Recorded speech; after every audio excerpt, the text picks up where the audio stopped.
Imagine your website automatically filling with unique content for every visitor or every item you add a circumflex euros.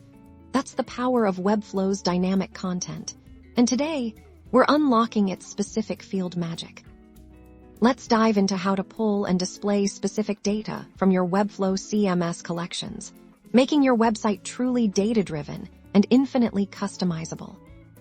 First, make sure you have your CMS collection set up with the data you want to display now. Navigate to the page where you want to showcase this dynamic content. Select the element you want to become dynamic a circumflex euros. In this case, a text block for an event title. With the text element selected, look for the element settings panel. You'll see a button like Add Field or Connect to CMS. Click on this, and Webflow will show you all the fields available in your current CMS collection. Choose the specific field you want this element to represent. For our event title placeholder, we'll select Event Title. Instantly, this text block is now connected and will display whatever is in the event title field for each individual CMS item. Let's do this for an image. Select your image element in its settings.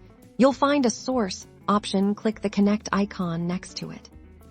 Just like with text, choose the relevant image field from your CMS. In this example, we'll pick Event Image. Now, this image element will dynamically display the correct image for each of your event listings.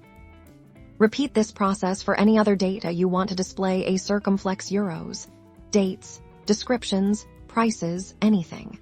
By connecting elements directly to your CMS fields, you enable Webflow to automatically populate your pages with unique, specific, and engaging content. Mastering dynamic content specific fields is key to building powerful, data-driven websites that adapt and impress your audience. Start connecting your elements today.